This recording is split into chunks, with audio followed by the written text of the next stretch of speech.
This is More Than Money with Mapalo Makhu, brought to you by Sasfin Wealth. Welcome to More Than Money. I'm Mapalo Makhu, a personal finance columnist, and I love having money conversations that change people's perspective about finances. Why am I doing this podcast, you might ask? To talk about money. Not the paper stuff. I mean the baggage, the feeling, the emotional, heart-wrenching stuff. We find this conversation so uncomfortable to have, which is why on this podcast, I have decided to have this very difficult conversations. We are going to have some difficult discussions because better money conversations lead to better money confidence, and healthy money dialogue leads to healthy money decisions. Today, my guest is Ndumi Hadebe. She's an entrepreneur and author of Handle Black Tax Like a Pro. How do we handle black tax like a pro? Does anyone become a pro at handling black tax? Yes, absolutely, Mapalo. It is possible to handle black tax like a pro. At least if it's not like a pro, have the intention to work at it. That's my view. And by being a pro at it, it just means you actually are being a pro in all your other areas of your life. By that, I mean boundaries are not something that you can actually use in the sector of black tax or in the sector of money. And then you say you're not going to use boundaries in all the other areas of life. So by introducing the practice of healthy boundaries in one sector, let's say your money sector, it will definitely overflow into your other areas. Because if it's money that you are managing around the financial sector, well, then you're going to be wiser and start managing your time better, managing your energy better, managing your space better.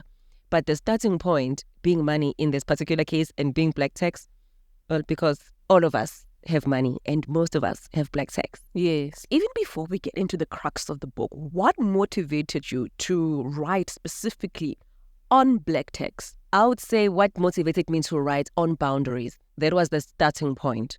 And why? Because that's what I struggled with. And one of my teachers, Donna McCallum, she says, you teach what you need to learn. You teach what you continue to learn about. And I think in my case, that's what basically happened. The decision to write the book came about as I was learning, deeply immersed in the subject of boundaries. And then it just so happens that I decided that black tax is the subject that I will choose because it's what we complain about the most. Yeah. It's what we keyboard about on social media. It is what we complain about. And what triggers a lot of emotion for a lot of people. Absolutely. And also, the topic of black tax is challenging because it's complex. It's multi-layered. So it's easy for a person to decide, well, no, actually, I'm not going to pay any black tax at all. Or I'm just going to be a victim of black tax. I'm saying, how can we do the middle ground in a way that is responsible, in a way that is not dysfunctional, that is not taking away from your financial goals and also not taking away from your kids? Before we get to that, I just want to go back to something that you mentioned, that you yourself were struggling with boundaries. Yes. Just give me a bit of a background into how you grew up and how you remember your first engagement with money. So that's interesting, engagement with money, because again, going back to Donna McCallum, who is one of my money coaches, she does ask this question, what was your first encounter with money? Yeah. And my real first encounter with money, which I believe is applicable for most black and brown people, was my father saying to me, "Ayikho imali," which basically he's saying, there is no money. Yes. There is no money to be had in this family, essentially, so we can complete the sentences. There is no money. We as a family do not have money. And as a result, I held that view subconsciously, or that belief, pretty much for the rest of my life. And I'm still working through it now. How can I make it in such a way that there is money? There is just enough for me to share, enough for me to invest, enough for me to just live my life the way that my soft life, my decided upon soft life, yes. Right? So that is the issue around the first encounter with money. But furthermore, my dad was also a strict parent, which meant that the subject of money became a frowned upon thing. It's just even when you very uncomfortable conversation. Yes, We don't go there in this house. let's not go there. Yeah, if we do go there, just know that there isn't any money. Exactly. Yes. So there will be a trip, like a school trip. You'll end up just not even asking because you just know that the answer is going to be there's no money. Sure. So it means then there is the pattern of self-defeating prophecy, even self-defeating false beliefs that are held naturally by holding the view that there is no money. Yeah. Because the person can say there is no money in this family, meaning there's no money in society, there's no money in the world. Sure. So there's no money for me. There's no money for me. And as a result, for years, I remember the pattern whereby I would watch other kids having pocket money at school, and I didn't have money. There would be lower primary, high school. When I started working, it became normal. So it meant that it was normalized in my system to actually not have money. I mean, of course, I'm working through that and I've been on a path of personal development. But I just want to find out, when you started working and you have this mindset and this belief about money, how did that affect your first paycheck or you having a job? Because now you are getting a salary and you know that, okay, there's some sort of money to be had. But how did it affect how you saw money, how you spent money, and how you interacted with your money? It's almost obvious how it would be, oh my word. I mean, I started working at the age of 18. Sure. So how surprising was it that at the age of 40, I had very little to show for it, right? So that gives you an idea of how we get into spending, into earning the money, which I actually have realized you may as well not earn if you're not going to have the ability to actually save or preserve or multiply the money you have, because it kind of cancels, right? I remember one person I interviewed, she was like, money burns my pockets. It has to go. Once I receive it, it goes. Because you're holding the belief of scarcity. There is no money. So then you will affirm that belief, right? Yes. So with me, what happened was that I started having clothing store accounts, credit cards and things like that. And it was not up until, I would say maybe early 2000s, where maybe around 2004, 2005, where I just decided that actually no more clothing store accounts. It's okay. You know, I was working for a company where I was earning commission. I didn't need it. Yeah. But it still did not make a meaningful difference in my life. But I want to go back to how the I don't have money affected me. Essentially, it was that there wasn't a proactive outlook on how to make more money. There wasn't a deliberate stance of I am saving, I am investing.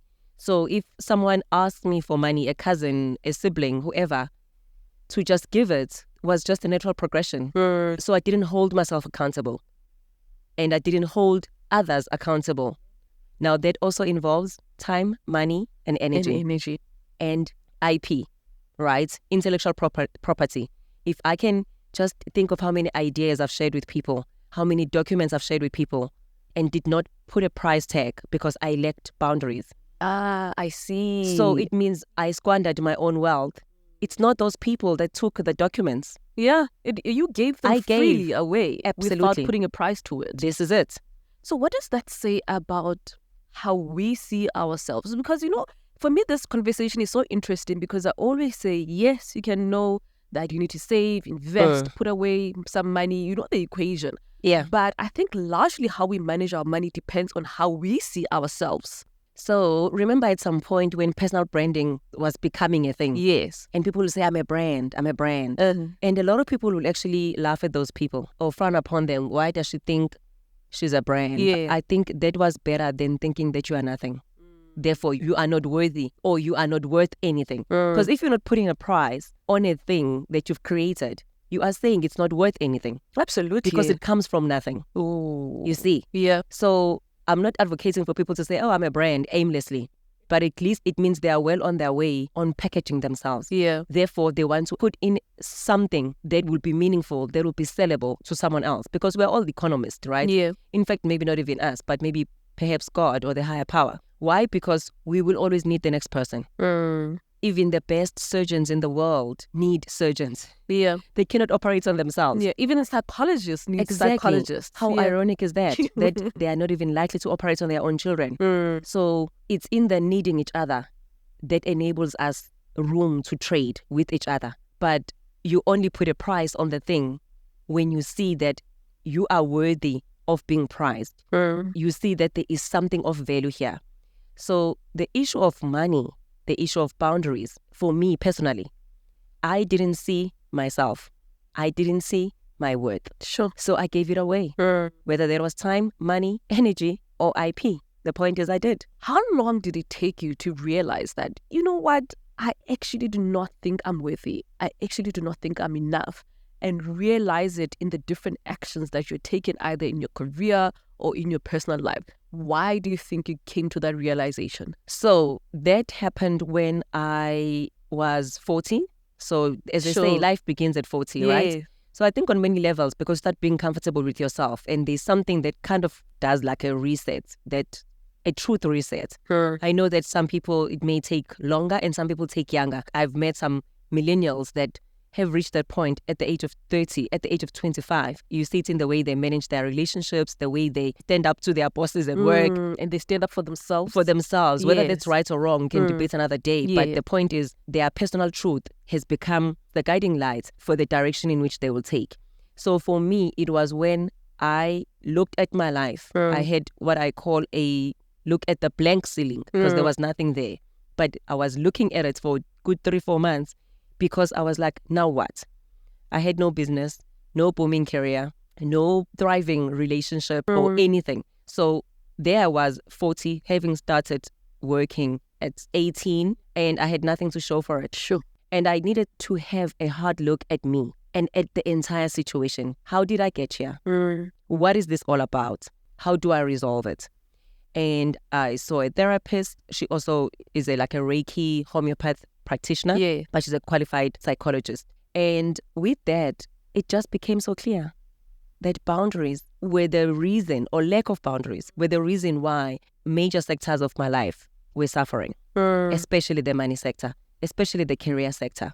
So then you would try and say, okay, let me go to this person, let me go to somebody else. There's got to be something else. It can't be me. It can't be that lack simple. of boundaries. Yes, it can't be that simple. There's got to be something bigger here, because we like big problems, right? And we like complicated solutions.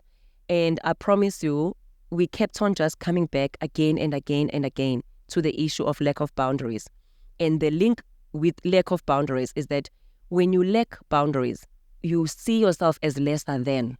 So you epitomize other people around you, their opinions. Sure. And therefore, it means their opinions inform what happens to your life, because you're listening to their opinion. Their opinion they must be right. Absolutely. They must be righter than you. Yeah. So instead of looking really and honestly and truly at your own self and saying, what are my needs? What are my thoughts? What are my wants? What are my feelings? What we tend to do is to get clues from the people that we've epitomized around us. So it means then we've outsourced power to those individuals. It's easier then to go back to say, oh no, but that's why I can blame perhaps everybody else. And you don't see that, oh, it's been me all along. Exactly. Oh my word. And that happens when we are being raised by strict parents who do not hear the views and the feelings of their children. Because when you are raised in such a way that you are not heard in that environment, you learn the art, the mastery of reducing your feelings. So you no longer hear them. Because your feelings are like a communication beeper that just tells you, okay, this environment is uncomfortable. You are not resonant with this person. You are not aligned in this environment. Because we come from animals, right? Yeah. That's why when a door bangs loudly, a child cries. Nobody has said anything to teach that child at 4 months that a door that bangs loudly can signal danger, it perhaps. Signals, absolutely. But from an animalistic point of view, that drastic change, that bang, gives a child a sense of, that's not right. It's just too drastic. And because kids are true, they will not hold back on the cry. You've never seen a child like, holding back a cry. They cry, signaling, what's just happened makes me uncomfortable. That's F1. That's somebody saying, hear me, look out for danger. Is there danger? They are simply communicating. So as we grow older, we then master the art of not hearing ourselves. You get dictated to as to how to show up, how to feel every time. think it's a similar thing with a lot of people. You know, you have this revere on social media, you have this revere in the business world as someone who's a shaker and a mover. And yet, there you were, feeling that your voice was not really heard, feeling like you didn't have boundaries, or perhaps you didn't even know that you didn't have boundaries. How did you marry the person that was projected, or you were projecting to who you are on a day-to-day basis? I mean, most of the stuff that's about me out there is stuff that happened in, I would say, maybe in the past year or two, you know, as I was writing the book, as I've become a coach and so on.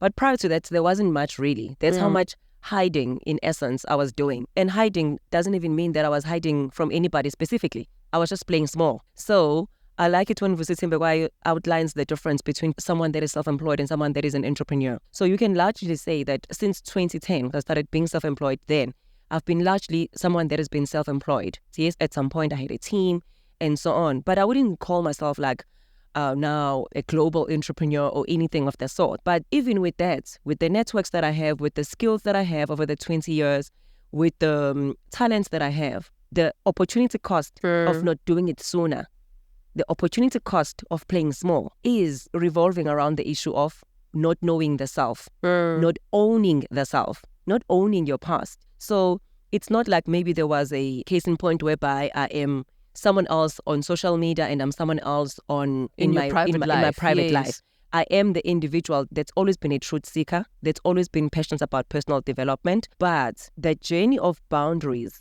basically gave me a snapshot of understanding what was important to me and what I needed to focus on, and not necessarily worry about what's being said out there.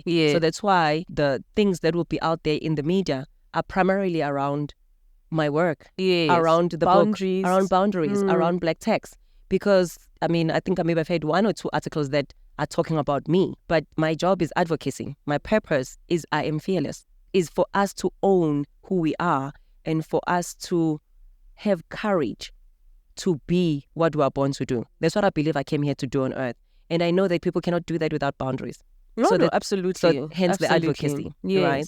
I find your question interesting about mirroring what is being said out there and what's transpiring for you internally. I think when you find out why you're here on earth, or when you embrace it, because I think we all know secretly, we just have not activated it. The opinion of others starts to matter less. We start to focus on what is my contribution to the world. Am I practicing what I'm preaching? Those are the things that have become important to me. So I do not believe that I need to defend the book. At any point, I believe that I need to advocate for doing boundaries with love and compassion. I mean, I've even been interviewed by people that will say, I don't like the phrase black tax. And I say, it's a placeholder. You can put family tax there. You can put a responsibility tax there. You can put a responsibility budget. The point is, I don't want us to debate my rightness, because that's ego. Let's debate the truth that it is impossible and it is dysfunctional for black and brown people, or any people for that matter, to think that they can navigate helping someone else without boundaries from resentment. Funny enough, I remember one of the interviews that I did do was someone say, you know what, I love helping my family and I've been proud of it, but lately I have become to resent them. That's exactly why my book is about love and compassion. It's about how do you do it in a way that it builds the family. One of the sections I mention in the book is the elephant in the room. Really, why would black tax be an elephant in the room in our families when SMSs are going to do it every month, every week? But is it not similar to what your dad perhaps, or even most families do, that you just don't talk about it, but with black tax, you're sort of expected? You see, our parents had a right not to talk about money. They didn't have it. They were in a society that told them that they were less than. They could not vote. They could not own land. They couldn't study certain things. Yes, their world revolved around the township they lived in or grew up in. They lived in a limited world. We no longer live there. You and I can make money from the internet. You and I can sit here and just subscribe to a particular platform and do surveys and earn like $500 by end of today. Our lives are that much more open and much more limitless. So we cannot compare ourselves to our parents. They didn't have Twitter. They didn't have smartphones. they didn't have the education that we have. They could not be on these platforms. Yeah. They could not be asking questions in this format and progressing society, because we are basically influencing the direction of the conversation around boundaries through this conversation, right? So our parents' mental outlook was such that their behavior was justified. But yours and mine, definitely not. We have the education, we have the tools, we have access to anyone in the world, to any and everything. We have no excuse not knowing about boundaries. We have no excuse not knowing how to do black tax differently to how our parents did it. You are listening to More Than Money, a podcast collaboration brought to you by Sasfin Wealth. At Sasfin Wealth, we empower our clients to reach their global investment goals, to retire with dignity, and to leave a lasting legacy. If you would like to have real money conversations, visit sasfin.com/wealth and talk to us. Enjoy the rest of the podcast. So where does one start? Maybe let's start with you. Because obviously you also elect boundaries, and if your cousin wanted something, you would be able to give them, right? Yes. How did you handle that situation? And oftentimes what people fear is that once I put in boundaries, there is going to be friction in this relationship. Yes. Or people are going to feel like I don't love them. How do you navigate through that? Specifically, how did you navigate through that? All right, so before I outline how I navigate around that, I just want to read a sentence. Yes. By Dr. Jaya John. He says, your boundary need not be an angry electric fence that shocks those who touch it. It can be a consistency of light around you that announces, I will be treated sacredly.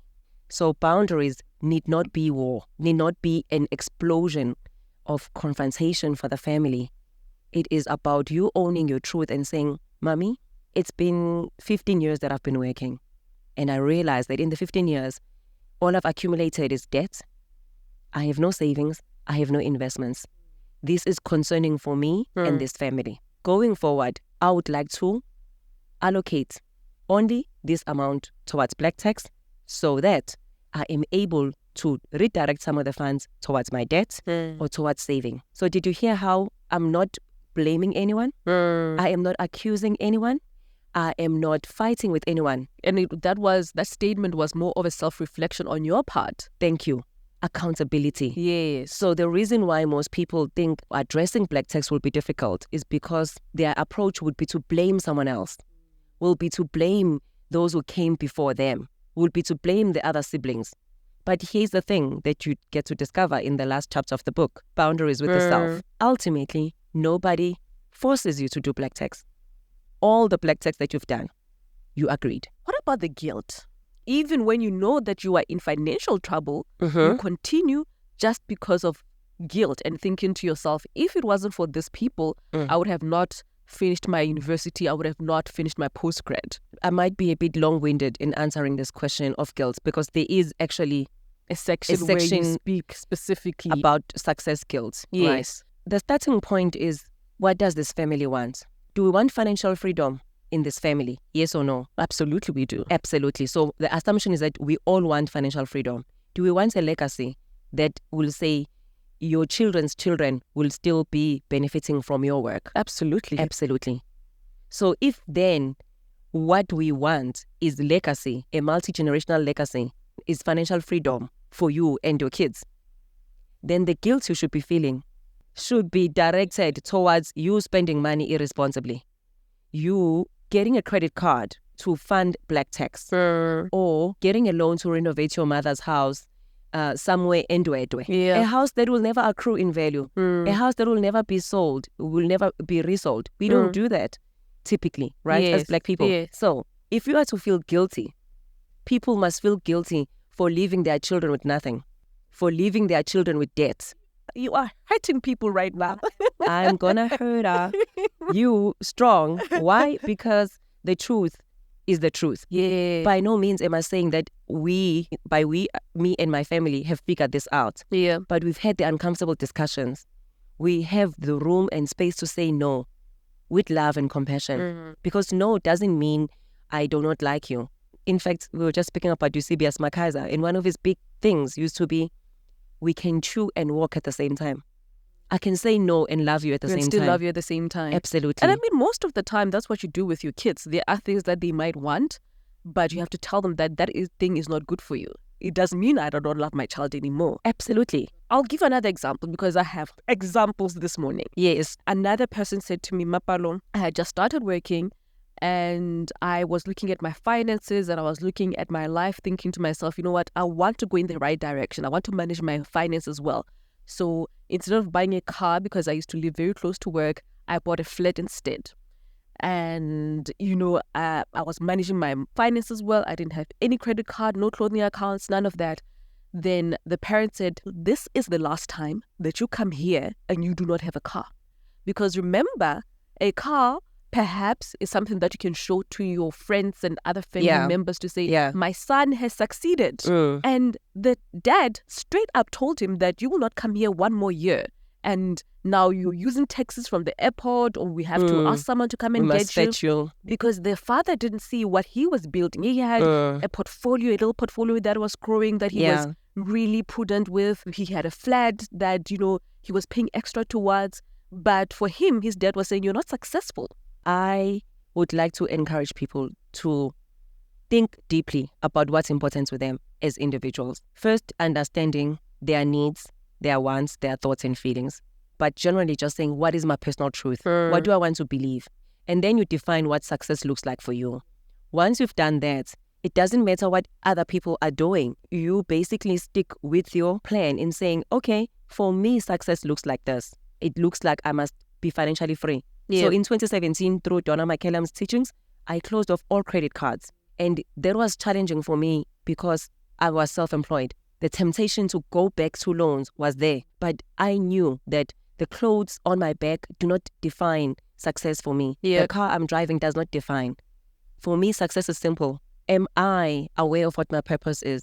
Am I aligned with that? Is my purpose aligned with what I do every day? Am I making money from my purpose? Am I getting paid for being more of me? That's my success. But that's not a formula that I'm saying other people should follow. What I am asking them to do is to think deeply about what is important to them, and then they remain true to themselves about that, regardless of what other people are saying. Going back to families, our families love us, supposedly. Why are you throwing in supposedly there? Right. You're going to make a lot of people angry. I'm throwing this in there because there's a number of people who've come up to me and said, Ndumi, I've tried putting a boundary in place. And I was met with resistance by my mother, by my parents, my siblings, or whatever. Just yesterday, somebody was telling me about how his sister has 3 kids and doesn't have a job. So who now must take care of these 3 kids that this person has made, and they're here and they're alive, and this other person has their own responsibility to their families, right? To their family. So going back to our families, with that young man, did he sit his family down to help them understand that I get your definition of success. Mine is, this is where I'm at. I am building it organically in this fashion. I've started with a house. I've invested in property in this fashion. This is my plan. I plan to have completed paying off my house in 5 years or in 10 years, whatever the case may be. So why that is important is because we do not engage our parents about these things in the way that educates them. When my brother went back to school to pursue becoming a CA, I don't want to say we fought. We didn't fight, but we fought with my dad. Because at that time, my brother was already qualified. He had a degree and he was already a manager, probably earning 25K somewhere in a job that he was not happy in. So to go back to school full time was unimaginable for my dad. Sure. We drove down to Durban to have a meeting with him to help him understand why it's important for this man in his 20s to go back to school full time. To pursue his dream of becoming a CA. And to realize that even that sacrifice in itself, exactly, that year, 2 years, 3 years, 5 years, whatever that sacrifice has to be, the result and the return is going to be way more. Way more. So my brother right now is not anybody's black tax. In fact, it could be me because I'm an artist right now that I've written a book. Could be me calling and just say, little brother, please help. Can you? Yes. Right? Yeah. In a way that is responsible, of course. But the point that I'm trying to make is that our parents, they took us to school so that we can learn and know better. But our responsibility is to come back and educate them. And in the educating of our parents, then they get the picture. By the time my dad passed away, my brother was a CA. In fact, I remember one of the times when he was in hospital, he was traveling. I don't know whether it was in Amsterdam or something. Which part of the world? Right. Yes. And my dad asked me, how did you know? How did you know that this would have a positive impact on your brother's life? I said, it was not me. It was something else that spoke through me. It was in the listening to the truth that if we don't make the sacrifice as a family, we will always be reacting to small salaries, right? As opposed to empower the individual, let the person make the money. I was making the money and I was channeling it towards my brother. Yeah, that was an investment in itself. Thank you. In the family as a whole. And right now, my nieces, they roll like trust fund babies. Why? Because my brother is self-sufficient and is educated about personal finances. And he's teaching his own kids Exactly. and other kids as well in the family that you sacrifice a little bit so that you can truly live the life that you want. Absolutely. So the example I was making about the young man is that to feel like you are forced, it's an excuse to give in to pressure. Whether that pressure is coming from your parents or your friends or your colleagues, it's somebody has asked me, Ndumi, why are you driving a Polo? I just thought that was funny. What did they want you to like, drive? what do you want me to drive? Right? Also, that individual doesn't know my circumstances. Yes. They don't know what I'm going through. They don't know what I'm recovering from. So I'm not going to be under pressure and drive an expensive car just because other people are driving expensive cars for reasons known to them. And it's so much easier when you embrace what is true to you, because then you are not waiting for validation from other people. Another thing that we do when we lack boundaries, validation from others becomes a reward. It's like it feeds you. It's a high for the moment that, exactly. I met with Ndumi today. They saw what car I drive and they were very impressed by me. Yeah. But Ndumi, a few minutes later, she's thinking about her own problems. Exactly. Hence the depression during COVID. Yeah. No one was seeing anybody's car. No one was seeing you in a corner office. No one was seeing you wearing your beautiful clothes. Suddenly, all we saw was just your name on the screen and listen to what is sitting between your ears and in your heart. Sure. Nothing else really truly mattered. Because nobody cares how many books sit behind you when you are on a webinar. What matters is the contribution you're making to the meeting. There were no distractions. Yeah. I feel like that was a cleansing process that we may have missed. But it was like the universe is asking us, what truly matters to you as an individual? And most people don't take the time to pause and reflect. One of my favorite personal finance teachers, Ramit Sethi, and he calls it, what is your definition of a rich life? And defining that for yourself is so important. Yeah. And I mean, we were talking about this earlier that, you know, my rich life is, I want more experiences. What did you call it? What was that line? I want to use it. Okay, the line was, you're not going to buy a bigger house because you want a bigger life, right, for yourself. And bigger is defined by yourself. But in terms of how rich life looks like, so I'm going to also tap into someone else's book. Lebogang has written that book, The Soft Life, which is different for everyone. So for me, the soft life is, one, getting paid for being more of me. That's important. Yeah. But getting paid the right fee, right? Yes, Just naming my price and say, I'm coming for a talk and this is what's happening. And also part of my rich life is working with the people that I love, that we're aligned, having a tribe in which we're aligned in terms of values, in terms of outlook, and in terms of empowering each other. Having that table of influence with 10 other women or 10 other people where we say we know we are an ecosystem to each other and for each other. Because without that, it means then we are not growing. It's that much more effort. So my rich life looks that way from just a structural point of view. But otherwise, it's just being able to be energetic, to have the passion for life, and do my advocacy on boundaries every day, all day, and get paid for it. Because everything else then just falls into place. Absolutely. Yeah. And then also being mistaken for being younger than 40-something. That's very important to me. That's very important. Just to end this off, for someone who doesn't know what boundaries even look like, that they have let that go for so many years, and let's say you are just starting out in your career, or even for those who have not had boundaries most of their lives and they are grown people, what do you say to that person where they just feel completely overwhelmed? They are afraid to voice their opinions and show up as their true selves. And like you said, it filters through everything in how you manage your finances, in your career, in everywhere else. How do you even begin? Before we started the interview, we spoke about the empowerment, basically the outsourcing of the self. When you give power to someone else. So to someone that has no boundaries, because intuitively, you know when you don't have boundaries. You don't even need me to tell you. Maybe let's start here. How do you know when you don't have boundaries? The little things that will show you will be, you say yes when you mean no.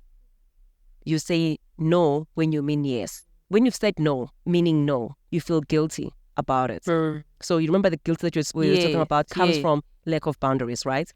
So you feel guilty about it. You accept unwanted touch, physical touch. It could be sex. It could be something that's uncomfortable. You accept it. But also one of the ways in social settings, you don't call out people that are making you feel uncomfortable. People that are being homophobic, that are being racist. So laughing at a racist joke, that's lack of boundaries. Because you could actually say, if a child was listening to that, what will they be learning from you? Right? So not calling people out is lack of boundaries. So when a person have checked all of these, they say, okay, I lack boundaries. Where do you begin? I believe in starting small. Each and every day, all day, we are making decisions. From what time you wake up, whether you touch your phone when you wake up or not, whether you meditate or not, whether you do yoga, whether you go to the gym, what you eat, what you don't eat, who you call, whose call you take. By the way, have you seen when the call comes through, there's a green button and a red button? Yes, you have the choice. There's calls that you actually don't have to take for reasons that are important to you. But coming to those small decisions, the question that a person should be asking is, what would an empowered version of me do at this point? What would be the most loving thing for me to do? These questions are the same. They will serve different people for depending on where the person is in their personal development journey. So I'll say them again.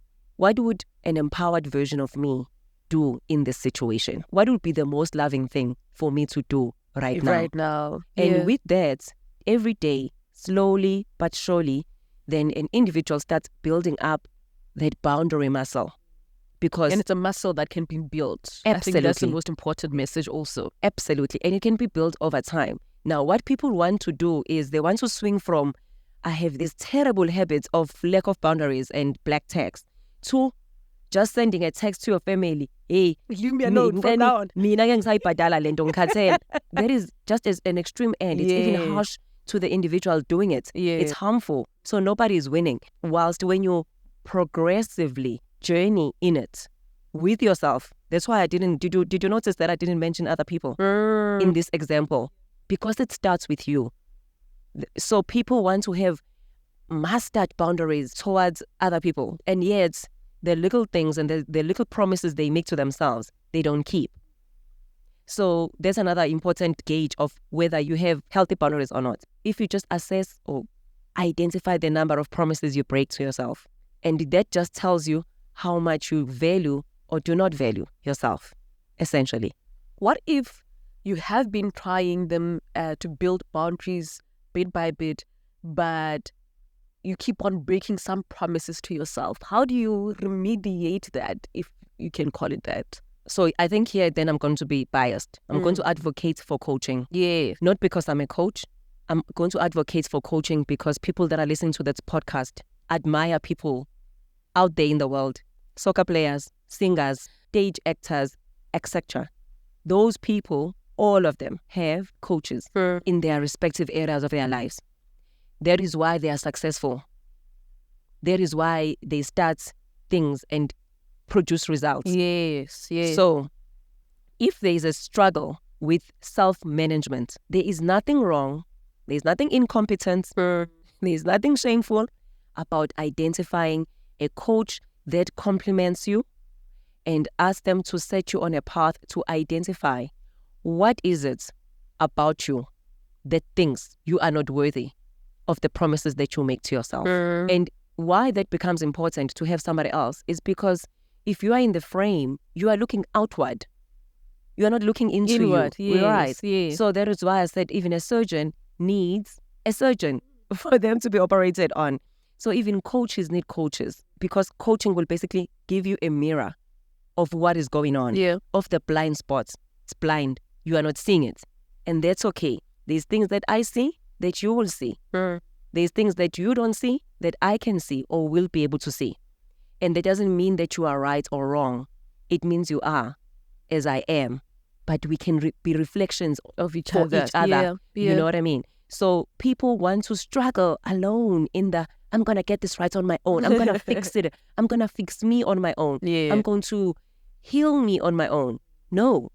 Go out there, seek help, seek information, recover from trauma. Because the question that you've asked about keeping promises, it sits a lot in the trauma realm, actually, more than it sits in anything. It's not even self-hate. I wouldn't call it that. It's just because if it is self-hate, where does it come from? Because self-hate it's an unnatural feeling.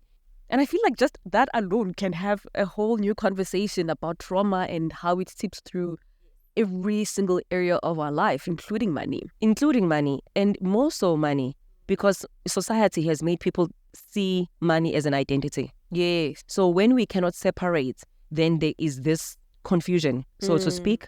And that's why people feel shame and guilt when it comes to money, because they identify it with themselves that, you know what, I'm not doing this right, so I must be a failure. Yes, and that is why then people will not admit and say, look, I'm broke. Yeah. Look, I have failed at 1, 2, 3. Because when you seek a coach or a teacher or a therapist, you are basically admitting that you have a shortfall.